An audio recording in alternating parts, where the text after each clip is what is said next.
All right. Well, thank you for attending this evening. My name is Lynette Reed. I am Vice President of Planning, Engagement, and Arts and Culture at the Atlanta Beltline. So I want to again officially welcome you to the second quarterly briefing of 2025. As many of you may know, or for some, this may be the first time of getting a full explanation, but ABI is the organization responsible for implementing the vision of the Atlanta Beltline. These quarterly briefings serve as a forum to update you on all things Beltline, our most current projects. They also serve as an opportunity to ask questions about these projects from our subject matter experts. We've enabled the live transcription function this evening. So if you'd like to participate in that, click on live transcription at the bottom of your screen to select that preference. Additionally, tonight's meeting, a copy of the recording and the presentation, you can find that on our website at beltline.org/meetings. So when you registered tonight, you may have noticed that you were asked to provide a few demographic details. And so we're collecting and analyzing demographic data to help us better understand not only our meeting participants, but also identify disparity gaps, make informed decisions, and promote equity and inclusion in our Beltline communities as we go about programming and implementing the Beltline. So our goal really for that data is to ensure that we're creating a belt line for all communities. And the only way we can do that is if we collect and analyze that data. So thank you in advance for taking the opportunity to provide those demographic details with us. But I do want to assure you that your individual responses are kept confidential and information is aggregated to ensure privacy. And so with that, I'll turn it over to our CEO of the Atlanta Beltline, Mr. Clyde Higgs, to give his update. Clyde? Lynette, thank you. And good evening, everyone. Again, my name is Clyde Higgs, President and CEO. I just want to share a few remarks with you, but thanks everyone for tuning in. And again, if you don't remember any of my comments, I hope that you come out on June 23rd. We are doing the ribbon cutting for the last-ish section of the West Side Trail. And so exciting time. So come out on June 23rd. You can also find some information on our website. But just real quick, you probably know this, but we have published our 2024 annual report for the progress for the Atlanta Beltline.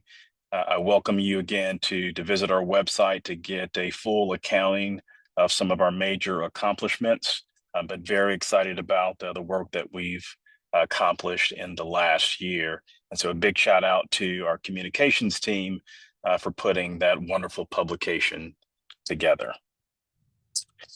And then also coming up for this weekend, we're very excited that we are going to host the next Big Tigger's Beltline Bike Fest.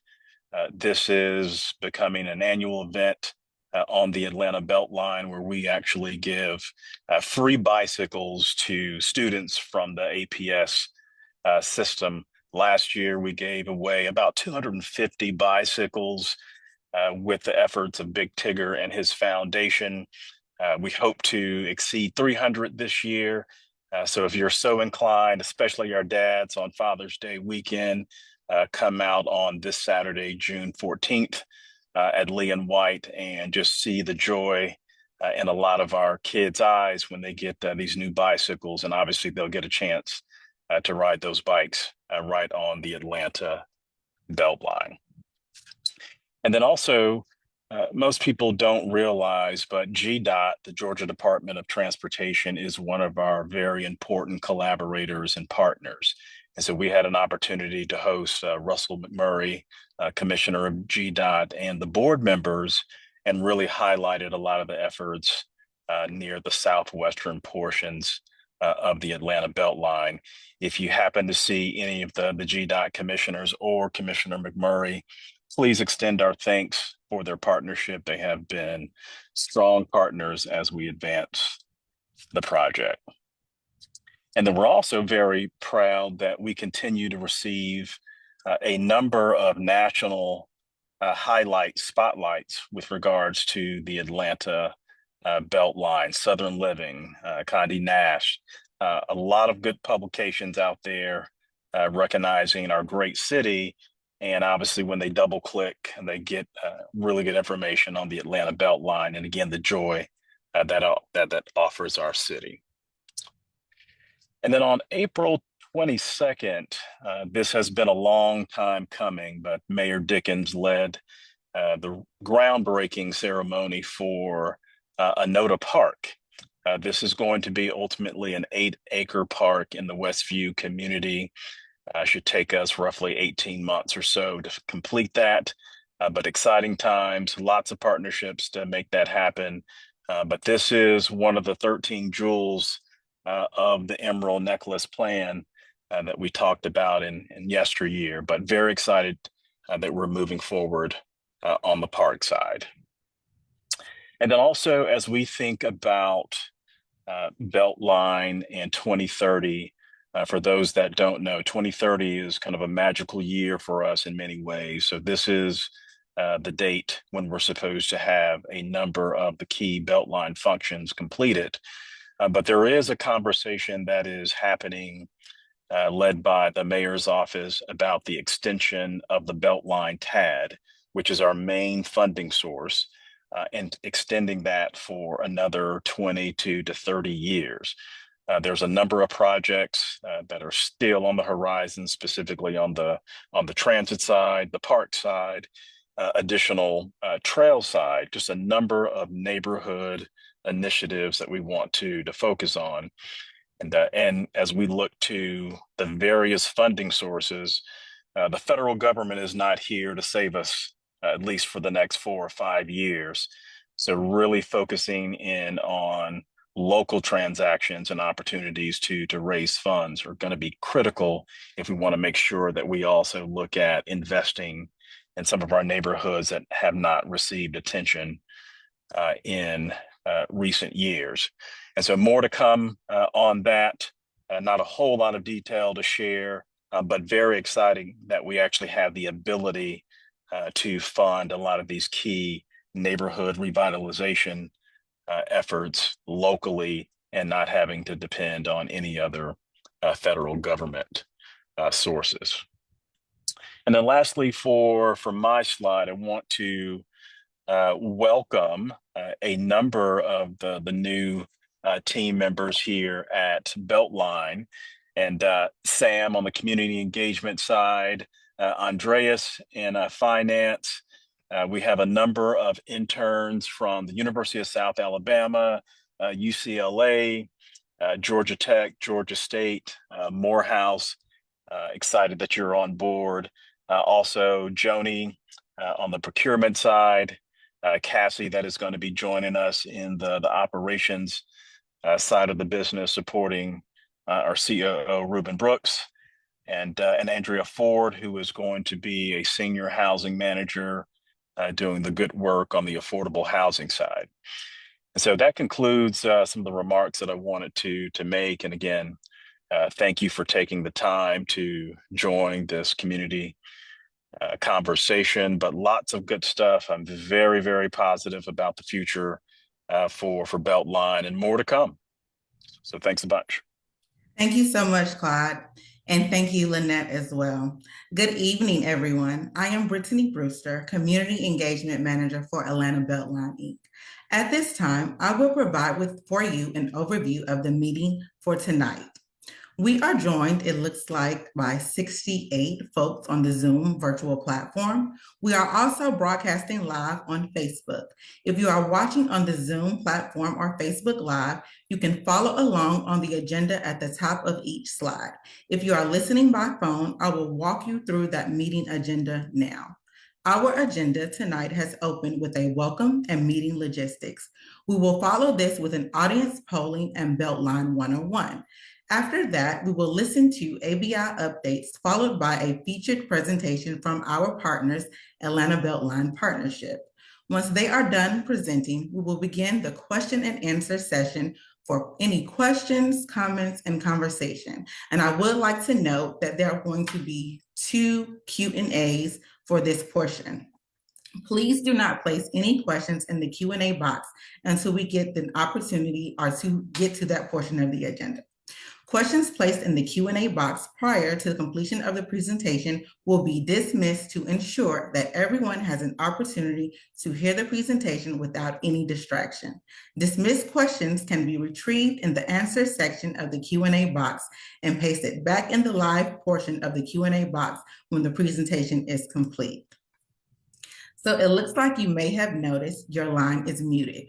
You will not be able to share your video screen during the meeting. This is to provide the best listening experience for everyone in the audience. A recording of this very meeting, the presentation, and all other supporting materials will be made available online at www.beltline.org/meetings. If you are having any technical difficulties during this meeting, please email us at engage@atlbeltline.org. Should we encounter any technical difficulties, we appreciate your patience as we sort them out. Now, I want to get us a sense of the room and figure out who we've got attending with us tonight. If you can go to the next slide for the Beltline polling, please. What neighborhood do you live in? Could it be from Northeast Atlanta, Southeast Atlanta, Southwest, Northwest? Is it a Beltline neighborhood not on this list?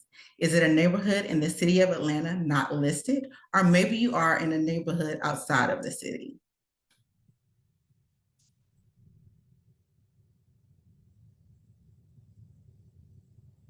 Those options should be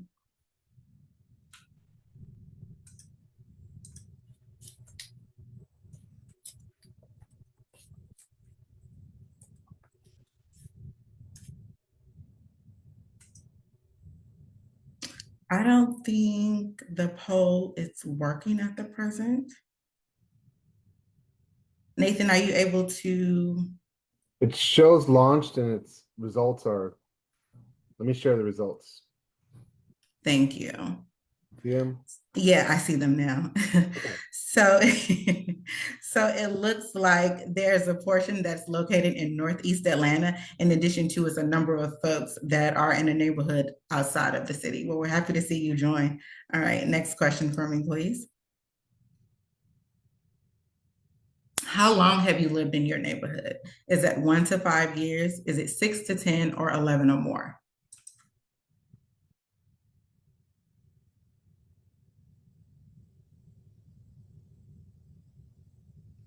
And Nathan, I can't see it on my end. So once it fully gets to 100%, please share those results for me, or at least to 80. Okay. All right, and it looks at 38%. A few folks have lived in their neighborhoods from 1 to 5 years, and the other majority is for 11 or more. Next question. What is your relationship to the Atlanta Beltline? Do you use the trail? Are you a homeowner? Do you rent a home in a Beltline neighborhood? Are you a residential landlord? Maybe you are a business owner, a commercial landlord, a developer, a real estate broker, a community activist or an advocate, or maybe you're just generally interested in the Beltline project.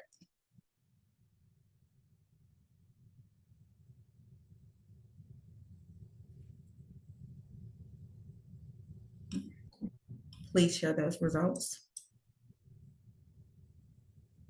74% utilize the trail. And let's go to the next question. What are you most likely to be doing along the trail? Exercising or recreation, running errands, to get to work or to school, to engage in leisure activities, or you do not use the trail?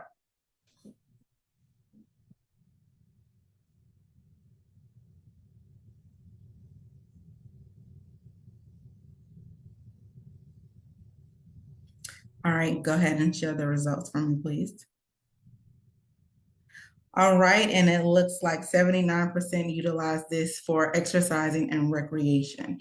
And that last poll question before we get to ABI updates, please. Is this your first Beltline meeting? You'd be surprised how many people say yes.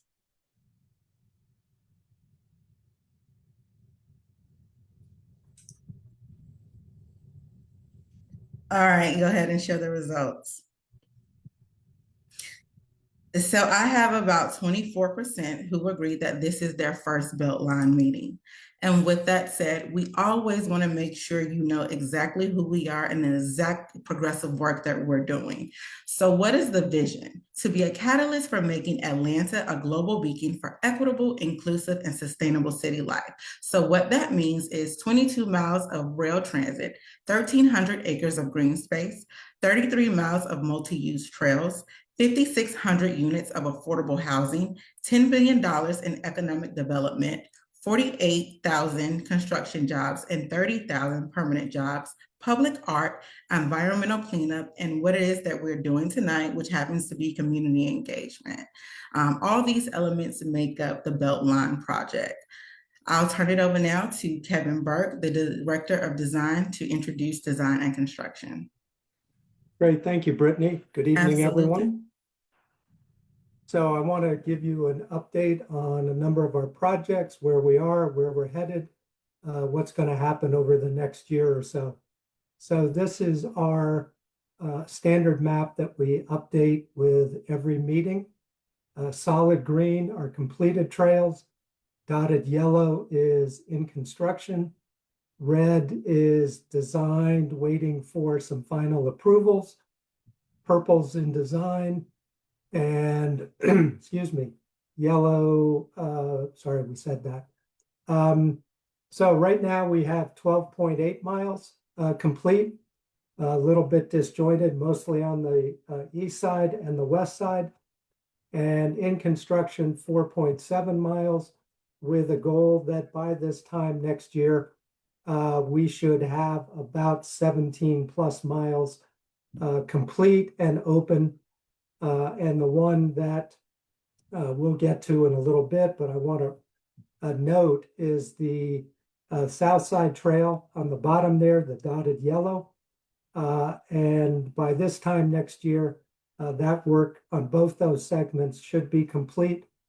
And then we have what I call, and I'm probably the only one who calls it this, the smile of the Beltline will be complete, and you'll be able to go from Armour Otley, Sweetwater, if you know that, in the northeast, all the way around up Marietta Boulevard to Blandtown, Ellsworth Industrial, and that area. So that's all very exciting.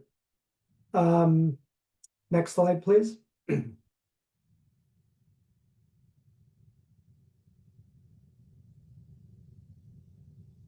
Oh, it did. I'm sorry. That's my mistake. As I said, the 17.5 miles, the Ponce Streetscape project, and you'll see a slide of that in a little bit, will be complete. The final 4 miles of the project will be shovel ready. And if you look down in the southwest, hold on a sec, you can see the purple dotted lines. We'll get to those too. The design of those 2 spurs will be complete also. Next slide, please. Design projects underway. On the left is what we affectionately call the missing tooth. If you've been on the West Side Trail coming from the north-south, you know that it exits onto White Street currently, goes down utilizing a section of the West End Trail that the Path Foundation opened in, I think it was 2008, just before I got here. And then at Lawton Street, you can come back into the trail and continue on your way. For various reasons, we did not build that segment when we built the West Side Trail. And we're now going back, and we will be constructing that. We've started the design. The design should take about 12 months or 11 more months. And then we'll go straight into bidding for construction. On the right is what we call the Murphy Avenue, Oakland City, 2 spur trails that both start where the current spur trail off of the main line stops at Aline Avenue. And this is a continuation of the old CSX corridor that is where the South Side Trail is being constructed. So CSX had a line that went straight out to Murphy Avenue. You can see that. And another one that bent down and ended up in the area of MARTA, Oakland City. We're very excited about this. One of the foundational goals of this project back in 2005 was to connect our trails to 4 MARTA stations. And this will be one of 2 that will definitely be connected by 2030. Next slide, please. Other design projects underway. Northwest Trail Segment 2. This is broken up into 3 smaller segments, 2A, 2B, 2C. 2A starts at Bobby Jones Golf Course and where the current Tanier Creek Trail ends in the southeast corner of the golf course. Takes you up to Bennett Street. 2B will be a section that has to wait until Georgia Department of Transportation replaces the bridge on Peachtree that spans the railroad right there. And then section 2C connects from Peachtree down to Northwest Segment 1, which we'll talk about in a moment, which is currently under construction.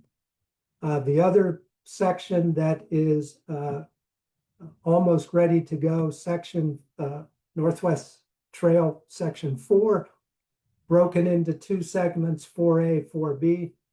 4A has a very large and significant, what we call box truss bridge that goes over a railroad. We have what's called a CM at risk, where we hire a contractor early on. Excuse me. This has enabled us, seeing what's going on or what was going to happen with tariffs.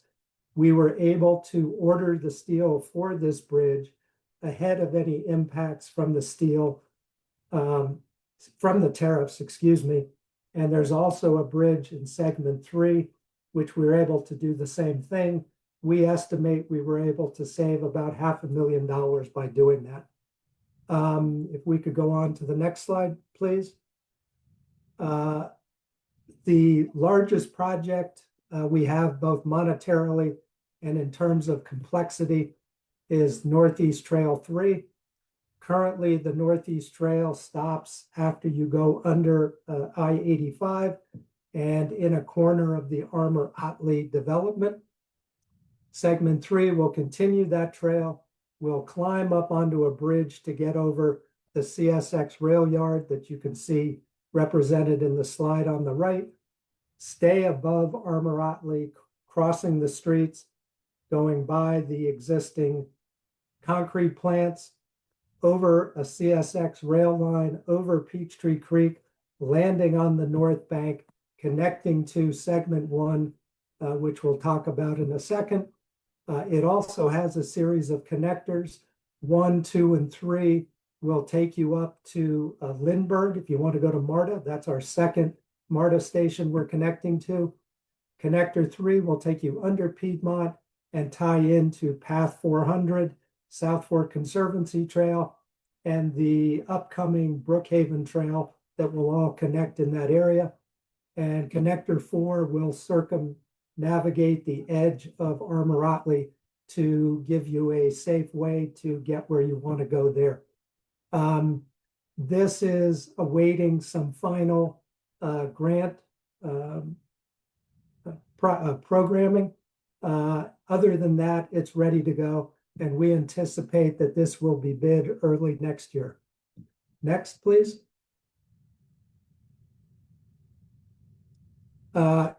In construction, Southside Trail on the left, 4 and 5. This is a new pedestrian bridge over Ormwood.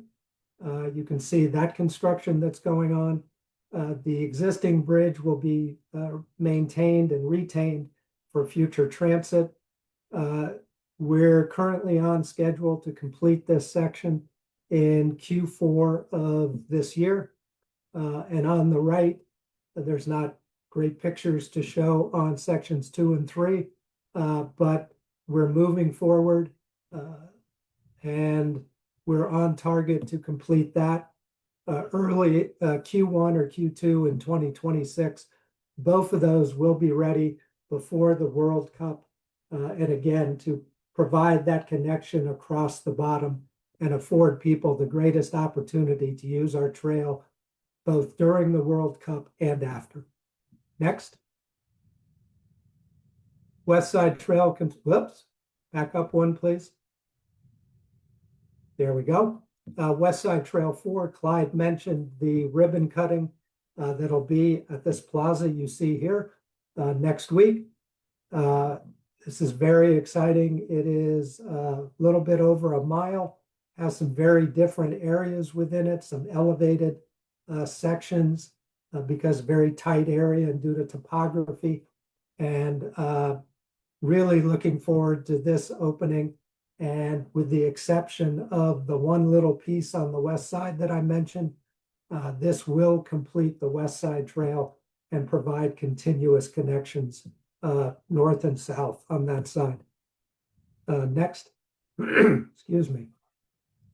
I'm a geek for bridges, even though I'm a landscape architect, and I'm really looking forward to seeing the completion of this suspension bridge over Peachtree Creek as part of Northwest Trail Segment 1. It's under construction. There are some on the other side, I'm sorry, on this side of the bridge, there are some elevated sections that are being constructed. On the right image, you can see they're preparing a section of trail.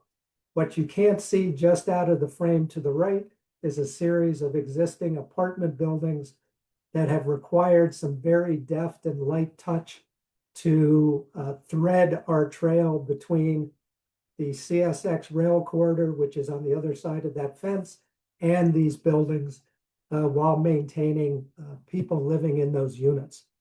That's scheduled for about a year from now, or a little bit less than a year from now, again, in time for FIFA. Next. One of our last trail segments, segment 3A. It's probably the shortest section we've ever done, only 0.2 miles. If you know this area in the Northwest, that's Myers Carpet on Northside Drive in the background, and behind the camera or the cell phone, if that's what it was, is Traybert Avenue, Monday Night Brewing. Monday Night Brewing is renovating this structure here as a place where you can come and enjoy Monday night brews, have some food, hang out by the trail, have a good time. This should hopefully be open sometime next month, and we look forward to that.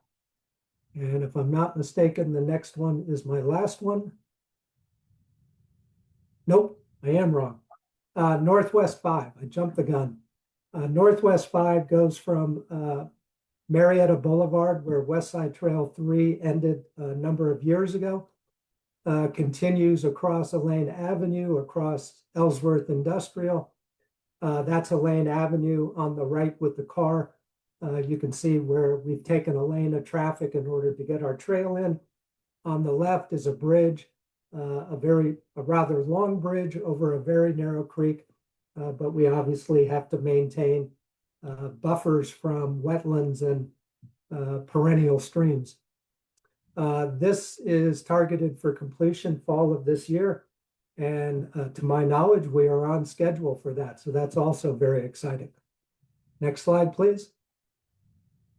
This is the last slide for me. Ponce Streetscape. What you see here is the steel structure going in for the ramp that will connect Ponce up to the East Side Trail, providing connections to the entire Ponce street, the stores, the restaurants, everything that's there in a very safe and ADA compliant manner. This is scheduled for completion mid-summer this year. We're really looking forward to that. And with that, that ends my presentation, and I will turn it over now to my associate, Sean Green, is the principal transportation engineer, to talk to you about transit. It's all yours, Sean. Thanks, Kev. Hey, good evening, everybody. Sean Green here, principal engineer for the organization. Um, the Beltline Transportation Corridor is all about access and mobility, both physical access and mobility and economic access and mobility. And by connecting the 45 neighborhoods along the Beltline and tying that back into the city, we break down a lot of the old barriers and move towards that new, more fully connected city where everybody gets a shake. The mayor's office has recently announced that light rail transit will first be coming to the Beltline South Side now. This is a rendering of what it could look like with Pittsburgh Yards in the background there. We're excited to continue to work with the city and with MARTA and determine the path forward to get through design, to get into construction, and then ultimately into commissioning and operations revenue service where the trains are actually carrying people. It's going to take some time and energy to deliver, no doubt, but we intend to shape this effort with our bent towards excellence. But please understand that we do not yet have all the answers. We will continue to work towards them and share them with the community as we can. Just know that there's more to come. Next slide, please. The transit study we launched just about 2 years ago. The intention primarily was to identify an alignment for Northwest Atlanta where there is no abandoned railroad corridor. We went from 18 different ideas down to these 5 here, which are shown on the left. And we'll be coming out to the community probably this summer to make a draft, to present our draft recommendations with respect to a preferred alignment in the Northwest and then stop locations, station locations in the Northwest, the Southwest, and the Southeast. So more to come on that as well. And then on my last slide here, just this past week on Thursday, Atlanta Beltline was awarded $1.75 million from the Atlanta Region Transit Link Authority. I want to say thank you again to them as well for an autonomous transit project down in Southwest Atlanta. And so from the map on the left, you can see in yellow all of the different potential locations and service areas that we were contemplating. And what we ended up narrowing it down to was the pink alignment on that overly colorful map, which is depicted and blown in as a blue alignment on the stylized map just to the right. So the intention here is to provide a high frequency, fixed route, autonomous transit service that will link up Atlanta University Center with the MARTA West End station, train station, and bus as well as the Beltline Southwest Trail at Lee and White. So we are in the process of trying to contract that right now, starting up vehicle fabrication, hopefully in July, August, and have that all done and vehicles delivered for testing and commissioning in November, December timeframe. Ultimately, we want to run this as a 12-month service, which will start in January of this coming year. It'll run through the calendar year, including providing access for tourists, actually promoting tourism to Southwest Atlanta, to the Beltline, to Lee and White for World Cup FIFA when that's in town. So there's a lot of details that still need to be worked out on this as well. We had done just enough to make a very informed request of the ATL link, but now we got to get the service planning done and get those next level of detail. And we'll be coming out to the community to talk about that as well. So with that, that's my 3 transit slides. I'm going to turn it over to Dennis and our housing team. Thank you, Sean, and good evening, everybody. I'm Dennis Richards, serve as the Vice President of Housing Policy and Development for the Beltline. Very good to be with you, and thank you for joining us this evening. As our city continues to experience growth, affordable housing production remains a top priority for the Beltline. We have a mandate to create or preserve 5,600 units of affordable housing within the Beltline tax allocation district by the year 2030. So far to date, 4,266 affordable housing units have been created within the Beltline tax allocation district. In the Beltline planning area or neighborhoods that are about a half mile outside of the Beltline, or another 2,000 units have been created. So in total, 6,341 affordable housing units have been created within Beltline communities. It should also be noted that over 1,100 of these units can be directly attributed to the City of Atlanta's inclusionary zoning ordinance, which is legislation that was championed by our now Mayor Andre Dickens back in 2018 when he was a member of City Council. Also want to note that none of this work would be possible without our partners and our mission aligned developers. Partnerships including Invest Atlanta, the City of Atlanta, Georgia Department of Community Affairs, Atlanta Housing, Development Authority of Fulton County, Atlanta Public Schools, as well as others. Next slide, please. We continue to have a strong pipeline of development projects. This chart shows ABI's housing production since 2006. Over the past several years, you can see we've worked hard to double the amount of affordable housing production within the Beltline tax allocation district. As of today, we're 76% of the way towards satisfying our mandate of 5,600 affordable units. We'll need about 250 units on average annually through 2030 in order to meet that goal. Also of note, we've exceeded our annual housing production goals every year since 2020.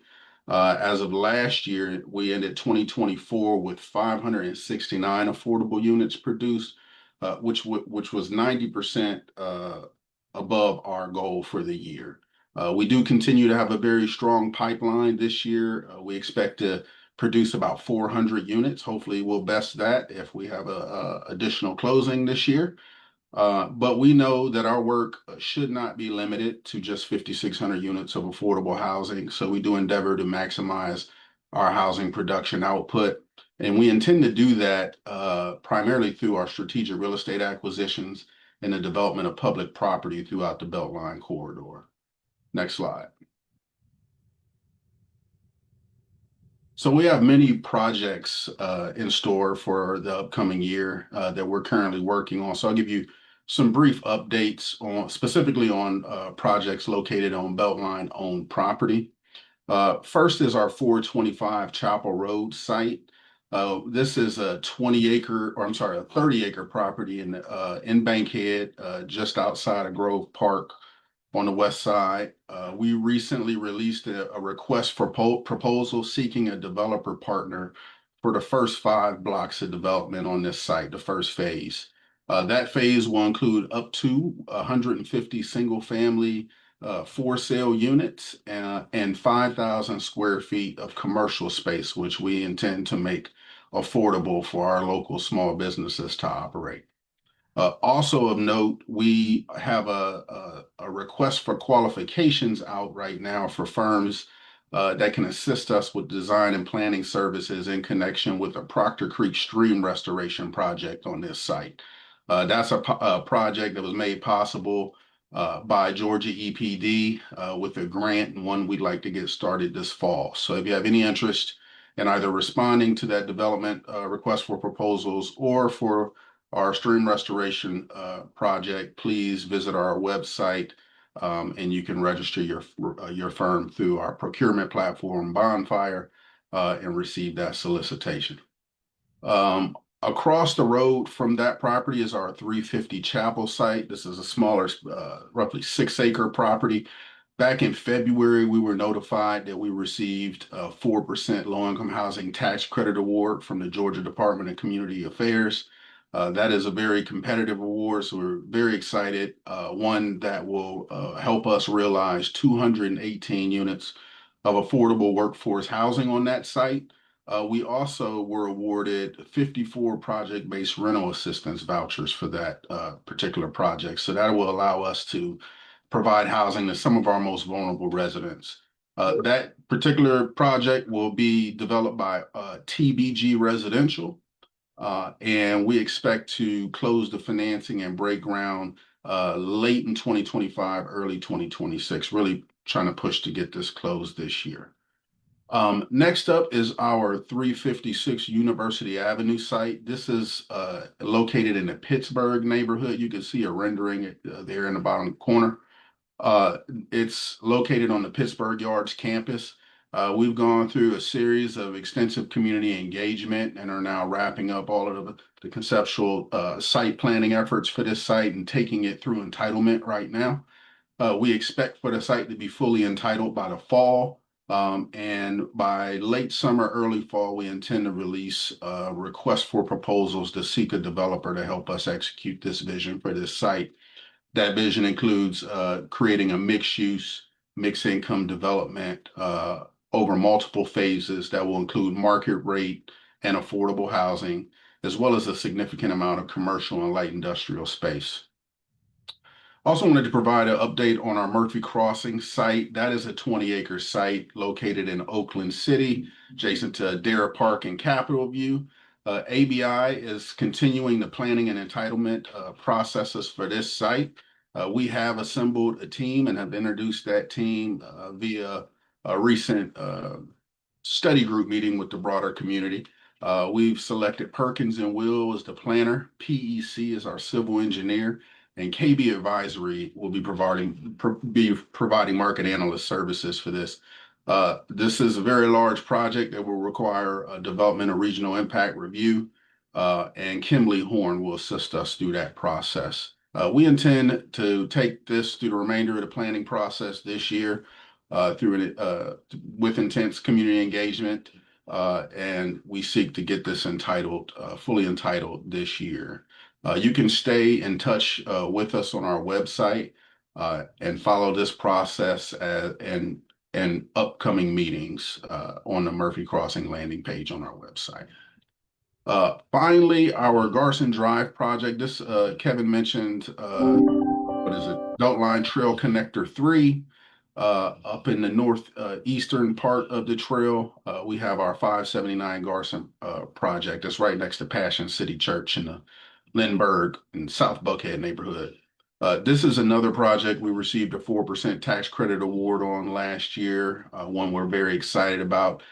This essentially will be transit-oriented development right on the Beltline, right near the MARTA station, providing 130 units of affordable workforce housing and also 8,000 square feet of affordable commercial space. We're working with our developer partners, Penrose and Radiant Development, on this project. We're currently in the design phase, and we anticipate to close on financing and to start construction at the end of this year. That concludes my remarks. Thank you all for your time and attendance again this evening. Now I would like to introduce Forrest Rose, our senior planner at ABI. Oh, sorry about that. Good evening, everybody. My name is Forrest Rose. I'm the senior community planner with Atlanta Beltline, and I'm going to provide some updates on our planning initiatives here at ABI. So we recently kicked off our Sub-Area 8 Master Plan in 2025, earlier this year.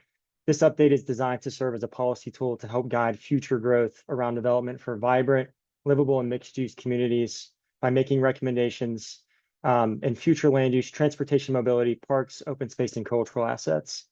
The Sub-Area 8 includes several neighborhoods and NPUs within Upper West Side area.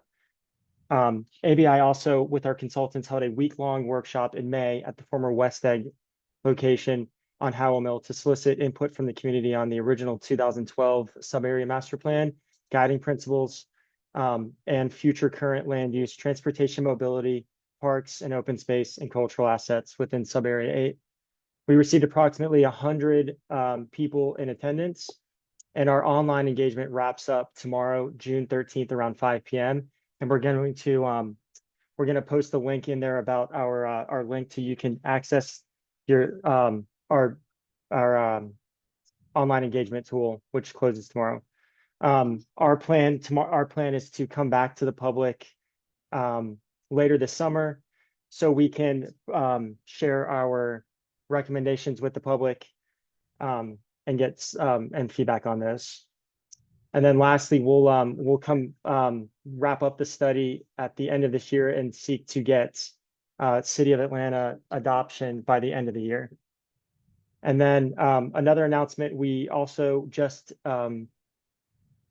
entered a contract with JMT for our historic and cultural preservation study. So please be on the lookout in Q3 on that. And I'm going to introduce Nathan Soldat, our Director of Community Engagement. Thank you. Great, thank you so much, Forrest. Well, to date, Forrest, we've had 11 public meetings that ABI has directly hosted, 6 stakeholder meetings, and 5 community pop-ups. Additionally, we've attended and presented at 14 community meetings. So we've been really very, very busy talking to our communities around the Beltline. We're also excited to share that we've been busy engaging with seniors, college students, and middle school students. We want to ensure that communities of all ages know how the Atlanta Beltline is reshaping how we live and move around our city. In particular, I want to shout out Beltline Bingo. It's been a huge hit with our seniors in collaboration with primetime seniors in the city of Atlanta. So we're going to continue to grow our youth and senior engagement, and we look forward to sharing our exciting progress in our next quarterly briefing. At this time, it's my pleasure to introduce Chelsea Morey. She's our Arts and Culture Program Manager. Chelsea? Thank you, Nathan. All right, good evening, everyone. I'm Chelsea Morey, Arts and Culture Project Manager, and I'm excited to give you an update on behalf of the Arts and Culture Department tonight. So just last month on Saturday, May 10th, we hosted the 2025 Southeast Woodlands Stickball Summit at Shirley Clark Franklin Park. This event, organized in collaboration with Emory University Center for Native and Indigenous Studies, welcomed back different Native nations to traditional Muskogee land, where players presented live exhibition games for the public. Although the summit was cut short due to inclement weather, we consider its showcase of the history and future of stickball a complete success. And the players had a lot of fun playing in the rain too, as you can see from that photo. Speaking of the forecast, I think it's raining right now. On Saturday, May 3rd, we made the difficult decision to cancel the main processional component of the 2025 Lantern Parade due to inclement weather.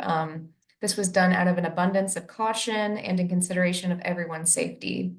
We know how important this event is for the community, and because of this, the 15th annual Lantern Parade processional will be rescheduled and take place this summer. So stay tuned for additional information about the new date and event schedule soon to come. Next slide, please. We also announced 2 public calls for art opportunities, inviting local artists and cultural producers to submit with the opportunity to showcase along the Beltline corridor if selected. The categories included public exhibitions and signature events, and then the public art artist registry. After a month-long submission period, these opportunities closed on April 21st. Our current intent is to open these calls annually. Next slide, please. The 2025 assemblage of the Beltline Public Art Advisory Committee, or BPAC, has been determined. With its current standing members detailed here, this body serves in an advisory capacity to ABI, working very closely with Atlanta Beltline art staff to review and advise on public art projects and commissions. The BPAC evaluates proposed and existing design and construction activities, reviews and recommends sites for which art will be commissioned, and reviews approaches and budgets for commissioned artworks for each site. The committee, along with enlisted volunteer review panelists, will also play an instrumental role in the review and scoring of submissions received during the open call process, which I previously mentioned. Next slide. So the fun part, exciting news, we have a few upcoming public art installations for 2025. First, there's artist Kamisha Butler's sculpture entitled Forever I Love Atlanta, or FILA. This is slated to be installed this summer along the Southwest Trail. For the fall, we have a couple, fall of 2025, a few installations planned. First, we have artist Y. Malik Jalal's work dedicated as Catherine M. Owens Memorial to be installed along newly constructed segments of the Southside Trail. Then we have Quilts in the Sky. This is a sculptural work created by Adana Tillman and Miriam Moma. The work will be sited just off of Pittsburgh Yards Trail access point. And then a newest addition to this list is Strata, a sculpture by artist Lisa Lee. We received a grant on behalf of the Ford Arts Foundation that will support the full creation of this work, and we are super excited about that. That concludes my updates for arts and culture. And with that, I will pass it on to Natalie Jones with our economic development team. Natalie? Thank you, Chelsea. Good evening, everyone. My name is Natalie Jones, and I oversee the Beltline's Business Solutions Office, which sits within the Economic Development team here at Atlanta Beltline, Inc. I'd like you to please turn your attention to a short video to learn a little more about what our office has to offer.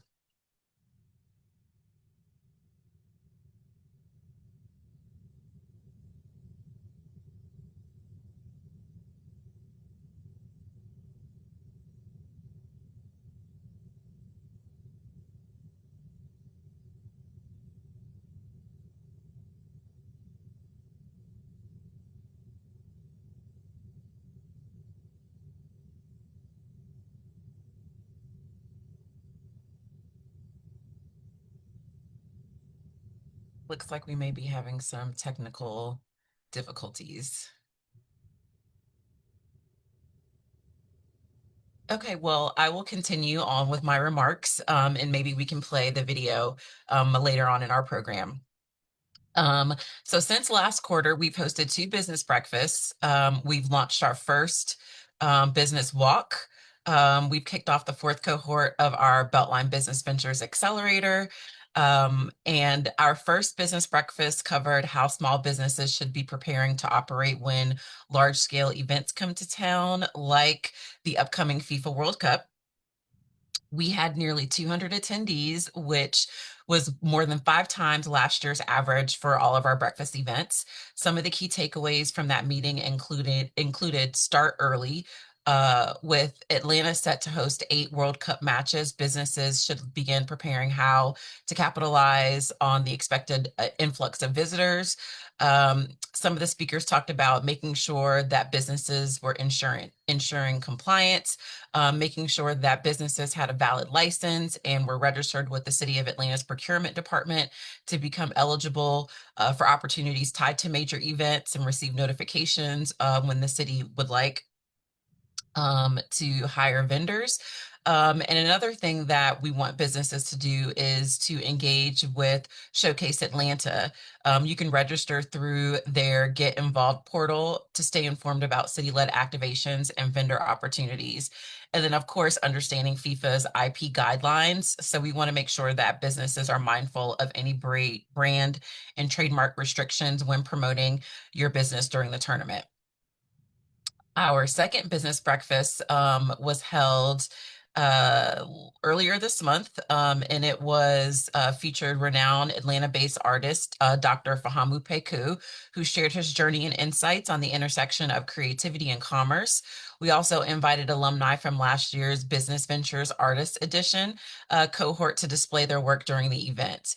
The programming for that breakfast underscored our commitment to supporting artists, entrepreneurs as they grow their creative businesses. And in March, we launched our Business Walk series, where our team conducts door-to-door canvassing at small business locations in Beltline neighborhoods. The goal for that is to reach businesses that are located slightly beyond the mainland trail, within about a half a mile of either side of the trail, who may not realize that they fall within the Beltline footprint and qualify for support from our team. For our first walk, we visited several businesses in Edgewood, including a few legacy businesses, one which has been in operation since 1938, which is Fred Martin Welding. And coincidentally, Fred Martin Welding is also a recipient of our current business facade grant program. We received strong feedback from businesses interested in wayfinding from the trail to help showcase their business district. We also heard a lot of great interest in filling commercial vacancies in the neighborhoods. And our next business walk will take place next month, and we'll focus on businesses along the Howell Mill corridor on the west side. And we chose this area in response to the recent wave of business closures in the area, and we want to better understand the challenges and connect business owners with available support. We recently kicked off our 4th Beltline Business Ventures cohort, and we made offers to 16 outstanding businesses. As in prior cohorts, we continue to see strong representation in food, beverage, and retail, which make up over half of the cohort, and they remain key drivers of economic activity around the corridor. This reflects an ongoing consumer demand and aligns with patterns identified in our retail gap analysis and the Beltline market report that followed. Key metrics from this current cohort includes about $7.5 million total revenue combined, which makes the average revenue per business almost $500,000 a year. And these 16 businesses employ 83 employees, 83 people. This is one of our most balanced cohorts to date, reflecting the type of commercial mix that supports not just Beltline activation, but long-term community resilience. We'll be opening applications for the next cohort on June 30th at the end of this month. And with that, I will turn it back over to Brittany.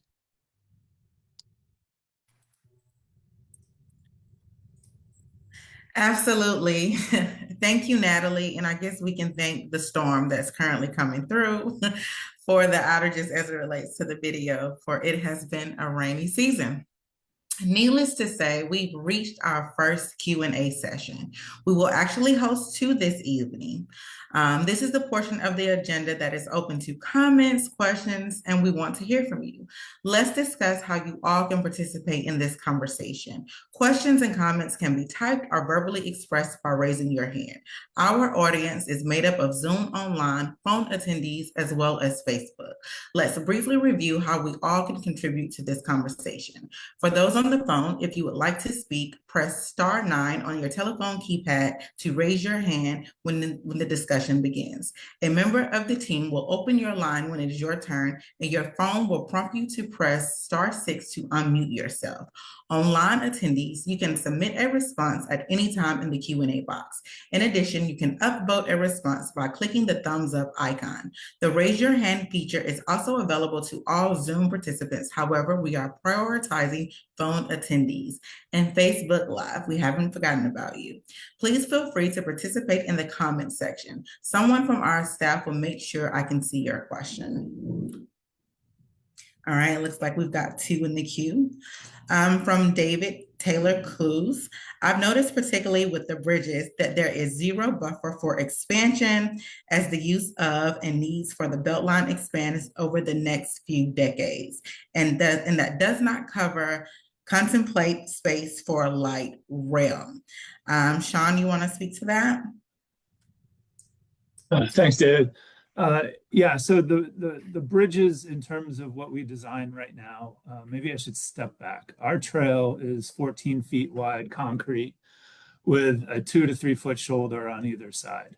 Our bridges have that same 14-foot trail and shoulder, so there's a clear width on the inside that's going to be at least 16 feet in the narrowest, and at most probably 20 feet wide.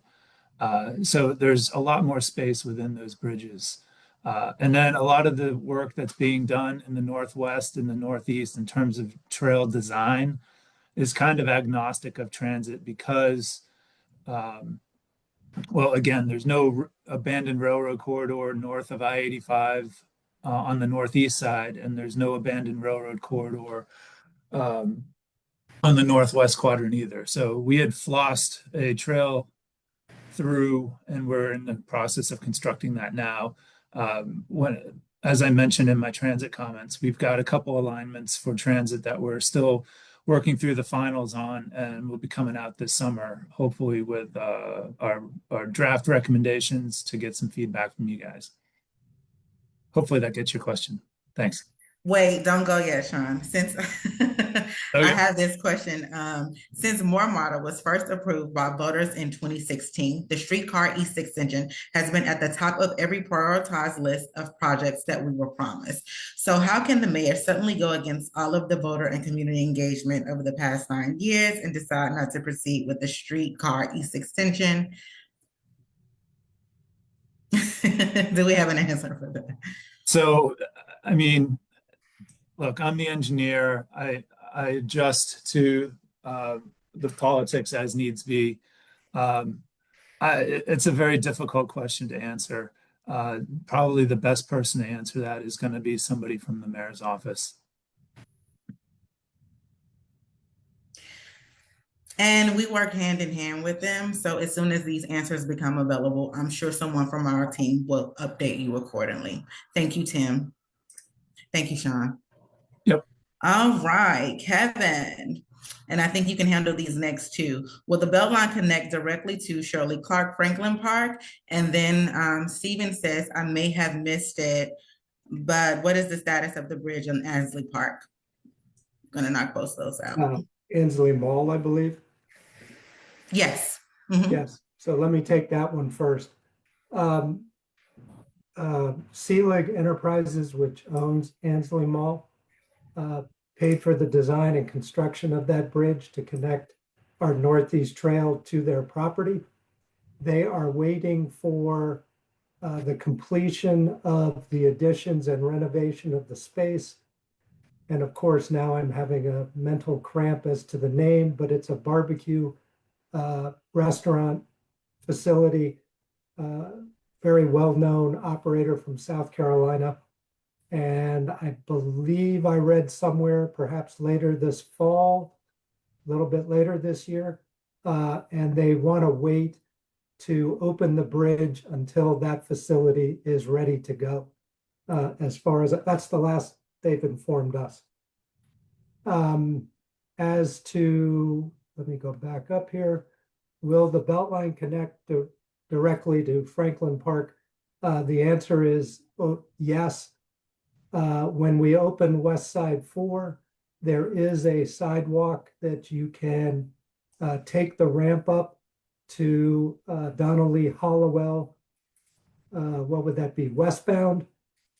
It's maybe an eighth of a mile, maybe a little bit more, to hook into the Proctor Creek Greenway Trail, which takes you up to the southeast corner of Franklin Park.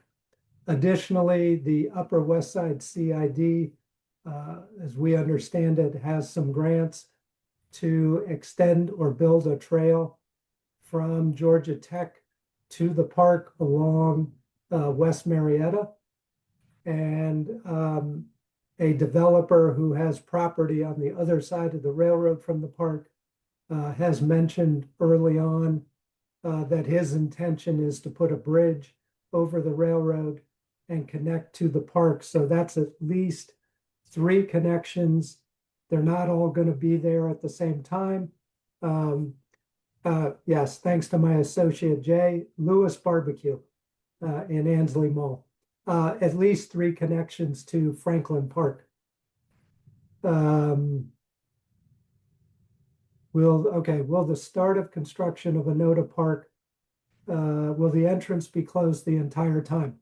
If you're talking about the path from either Lucille Street down to the trail or the intersection of Anoda Place and Greenwich through to connect to the West Side Trail, the answer for both of those is most likely. It is a construction zone. We want everybody to be as safe as possible. If at some point we are able to open the connection from Lucille to the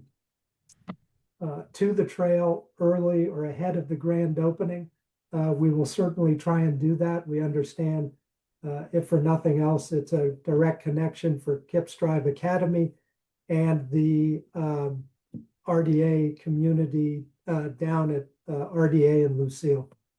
So stay tuned. We'll keep you updated in these meetings as we go through the year. Okay, so Kevin, that takes care of Jacobs. Is that correct? Is that what you just Yes. answered? Thank you. All right. Let's see. From Shannon Norwood, what's the challenge when it comes to adding certain amenities near the new Beltline developments on the southwest side, like big box retailers or grocery stores? Natalie, is that something you can assist with? Yes, I can. So there are a number of reasons why that's the case. Big box retailers require a certain amount of parcels or land, if you will. A lot of the land holdings in the southwest side may not be large enough for a big box retailer or grocery store to locate there. There's also grocery stores look at things like neighborhood income, and if the income levels aren't what they deem to be necessary to be a profitable store, they have a difficult time locating there, and there are a number of other reasons as well. But with our programs that we do at the Beltline, as far as our marketplace programs as well as our Beltline business ventures, we are committed to filling retail gaps when it comes to the different gaps that different communities have. Thank you, Natalie. All right, I'm going to toss this one to Jill. It looks like from Chip. Are we considering speed limits for the Beltline? Good evening. Hey, I'm Jill Johnson. I'm the Vice President of Government Affairs for the Beltline. Thank you for your question tonight. As you know, safety is of the utmost importance on the Atlanta Beltline. We want to make sure all of our users feel and are kept safe. We know it's a popular place to be, especially the East Side Trail during certain times. And we're pleased to share that our partners at Atlanta DOT recently instituted stricter speed limits for shared mobility devices like e-bikes and scooters. They will now be held to a speed limit of only 10 miles per hour during non-peak hours and 8 miles per hour during peak hours. In addition, look for our team to renew what we've called either a courtesy campaign or etiquette campaign to remind users on the trail that they should continue to be aware of the other types of modes of travel while they're on the corridor, and to help make sure that they are being safe and keeping others on the corridor safe. And obviously, we are very grateful to our partners at Atlanta Police Department's Path Force for keeping folks safe. Just a reminder, if you ever see an emergency on the trail, please call 911. You can utilize the stickers on the utility poles to help that 911 operator understand your location and help the first responders get to you. Or if you just see a maintenance issue that you're concerned about could lead to an unsafe situation, you can call or even go online with the city's 311 system and log it in there. Thanks so much for your question. Thank you. And Dennis, I think this next one is for you. Regarding 350 Chapel Road, what is the definition of workforce housing? Does that differ from affordable housing? Sure. Workforce housing is a type of affordable housing that targets middle income workers that may not qualify for subsidy, such as like a home flex voucher or project-based rental assistance, but they're also still burdened by higher cost market rate rents. So we typically think of workforce housing units, units that are in that 60 to 80% of AMI range. But we are also doing our best to include deeper levels of affordability. As I mentioned on the 350 site, we were awarded 54 project-based rental assistance vouchers. So those typically will serve our most vulnerable families, those earning 30% of AMI or less. All right, thank you. So we do have a little bit of more questions in the queue, but I do want to get to that feature presentation. So I will let that be the last for the moment. If there's more time after the feature presentation concludes, then we'll circle back to those that are being asked right now. But I do want to hand things over to Rob.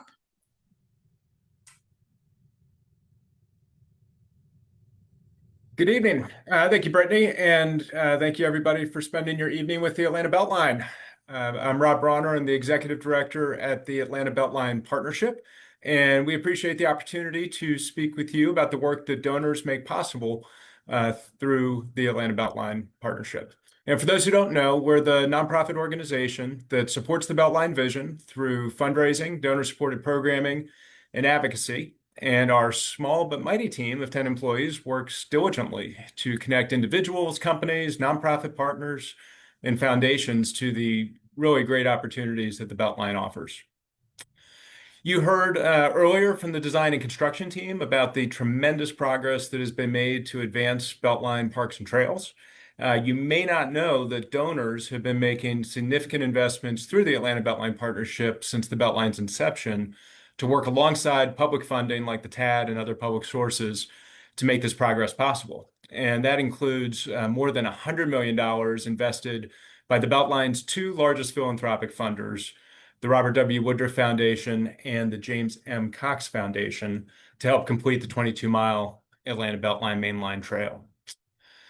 It also includes investments in two great parks, one of which you heard about earlier today, both of which are on the west side of the Beltline.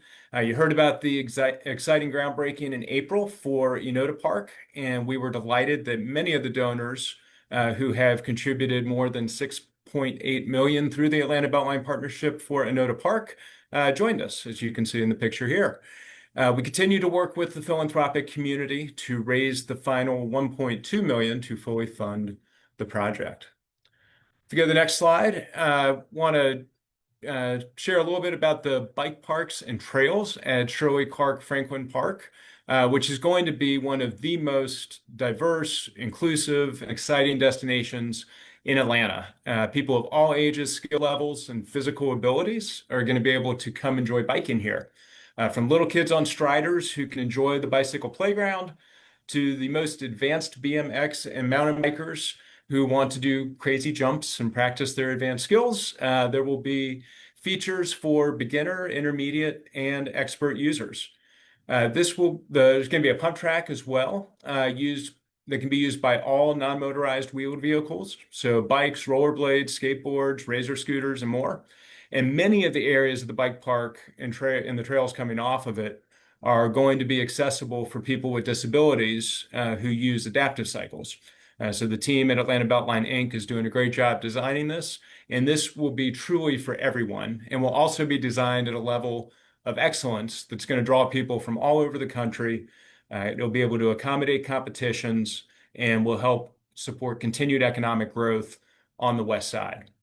Led by the Chestnut Family Foundation, we've raised more than $9 million towards the $14.8 million project budget and are working with bike stores, cycling organizations, and the donor community to secure the remaining $5.7 million that is needed to bring the full facility to fruition.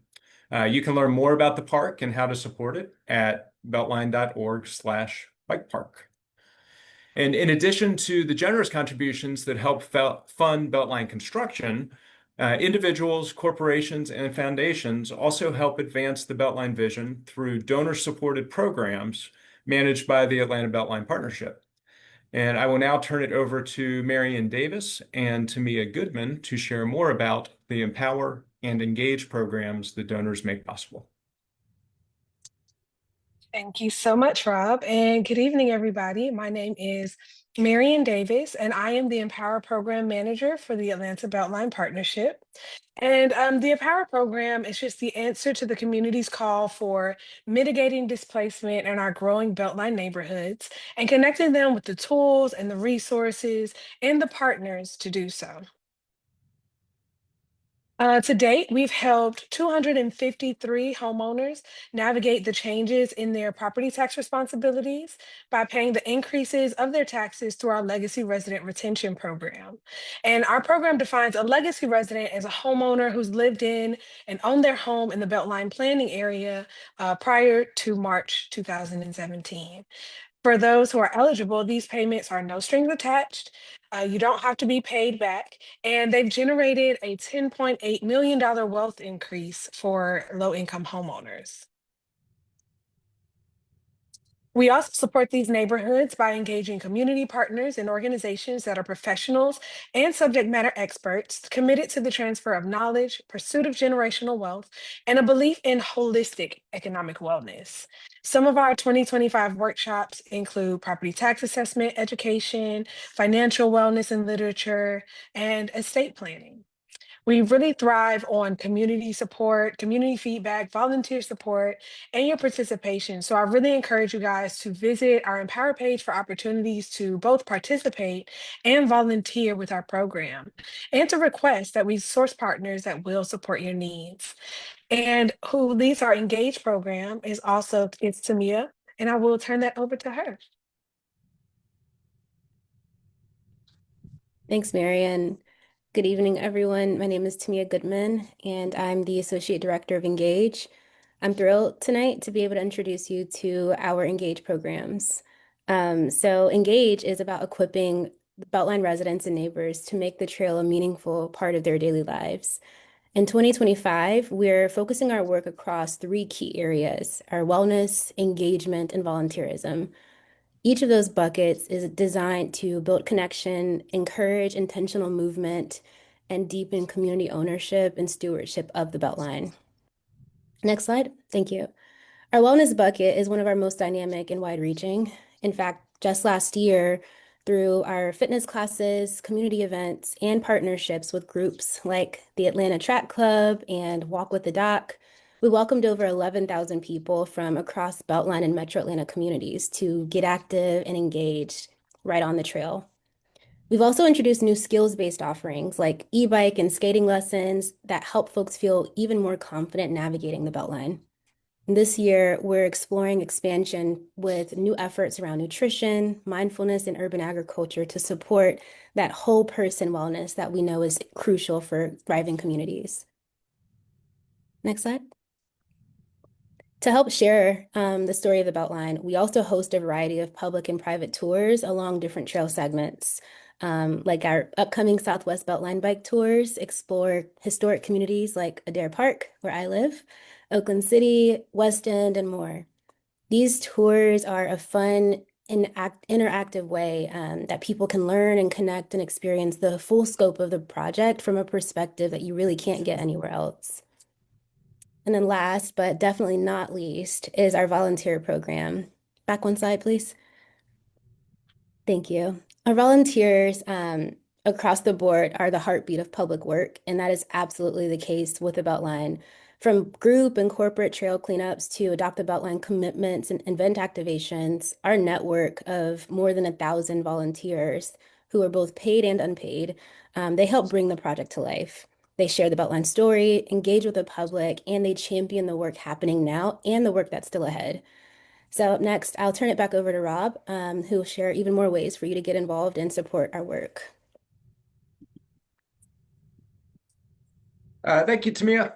So you all heard about the many ways that donors of all sizes, from $10 to $10 million or more, help make the Atlanta Beltline possible, funding critical areas where the tax allocation district and other public funding sources either are not legally allowed to or not sufficient to bring these parts of the Beltline to life. And through our comprehensive Advancing the Vision campaign, the Atlanta Beltline Partnership has been raising more than $180 million to support Beltline project implementation and programs. And if you go to the next slide, we'll see this campaign supports three main pillars. The first is trails, both the mainline trail and connector trails. They're the largest component of the campaign, and we are excited to be 100% complete on that. We are 83% through the $39+ million goal for parks. In addition to Enota Park and the bike park and trails, for which we're still raising funds, the Advancing the Vision campaign also helped fund the first phase of Shirley Clark Franklin Park with a leadership gift from the Arthur M. Blank Family Foundation. And then the third leg of this campaign supports the Legacy Resident Retention Program, permanently affordable housing along the Beltline, and 5 years of Engage and Empower programming. In total to date, donors have contributed more than $170 million to the campaign, and we continue to work with donors of all sizes to reach our goal. But there are many opportunities for companies to engage with the Atlanta Beltline, and really importantly, to connect their employees to it. Many choose to sponsor some of the Beltline's flagship programs, like Atlanta Beltline Art and the Atlanta Beltline Race Series. Others have joined our Connector Circle, which aligns corporations' Beltline support with their mission, their values, their marketing goals.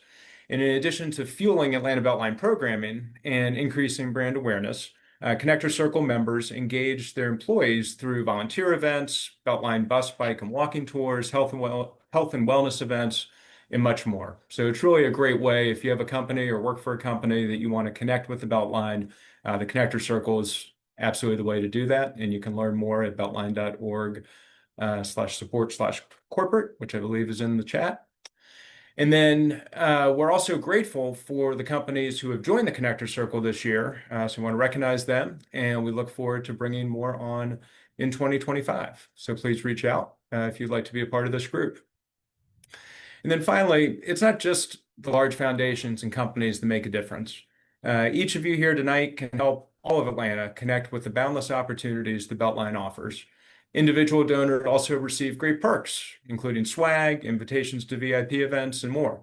So you can learn more and donate at beltline.org/donate. We would greatly appreciate your support.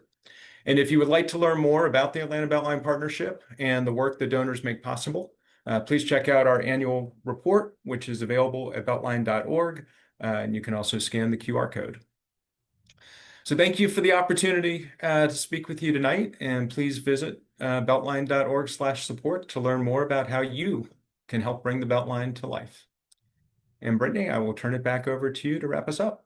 Thank you. That was kind of quick. Here are We got storms. It's 7:51. I know. All right, folks. So here are a list of June events that are up and coming. In addition to this Saturday, I think our CEO mentioned prior the Beltline Big Tigger Bike Fest, where we give hundreds of kids with free bikes for the summer months. And to my knowledge, I believe programming has been arranged to kick off a little bit earlier on Saturday to compensate for the rain. So again, hope to see you all out there. Father's Day weekend. And this just also explores a couple of other events that ABP also hosts as well. And so you're more than welcome to scan that QR code on your screen and encouraged to attend. All right, go to the next slide for me. All right, so we're back to the Q&A, and thank you to ABI team who's been answering many of your questions in the chat. I will reiterate how to get involved. For phone attendees, if you would like to speak, press *9 on the telephone keypad to raise your hand. When the discussion begins, a member from the team will open your line and you will be prompted to press *6. Online, you can submit a response in the Q&A box if you've already been doing so. And for Facebook Live, you can always type your question in the comment section. So let's see if we got a few more. Okay, and I believe the current one is being addressed right now by one of the team members on staff. So I want to make sure that there aren't any other questions, especially for ABP.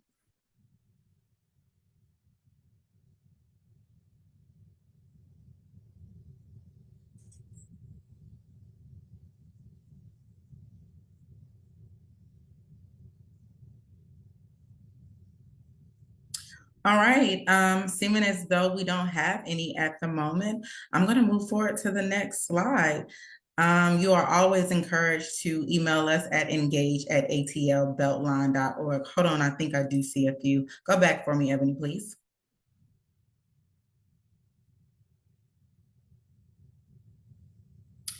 Okay.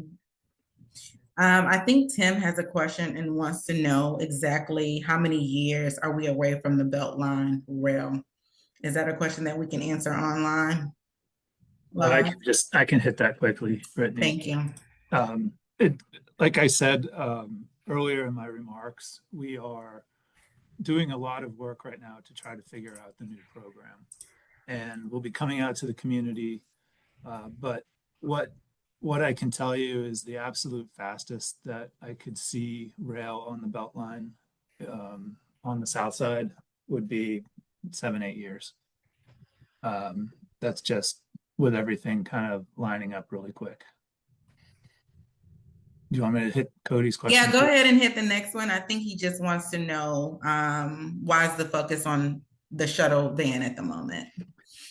So with the autonomous transit pilot project, we're estimating that the total cost of that the total cost of the 12-month service plus the vehicle acquisition and then all the other work associated with it, probably a 2-year contract, is probably going to be on the order of $3 million. What that gets us is 4 1-year or 1-year leases on 4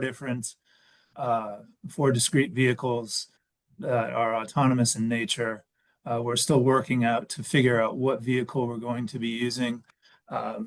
When we presented at the ATL Link board meeting back in May, we presented the Ford E-Transit electric vehicle as the basis. That was because that was the only vehicle we had a guarantee would be able to meet the timelines. We have since received other guarantees, and so we're looking at other vehicles as well.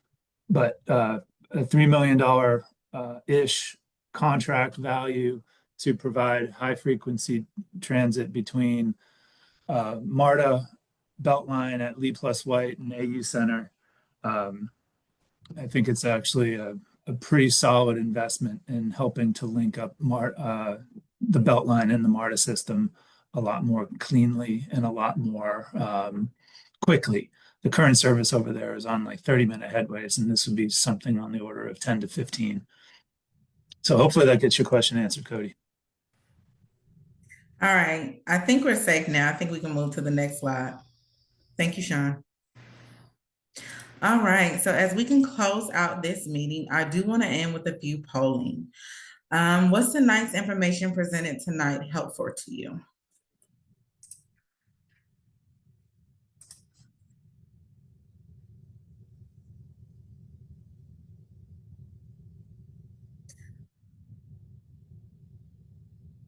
All right, you can go ahead and end that and show the results for me, please.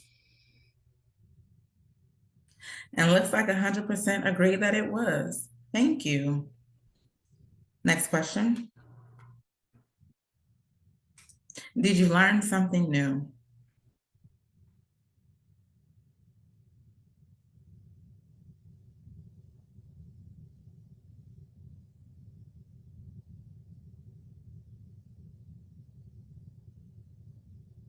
All right, you can go ahead and share the results. And 100% agreed that they did. So we are doing a good job over here. Thank you all so much for tuning in. If you have any more questions, you can feel free to email us at engage@atlbeltline.org. And stay out of the rain. Happy summer, and we look forward to seeing you on the Beltline. Have a good evening.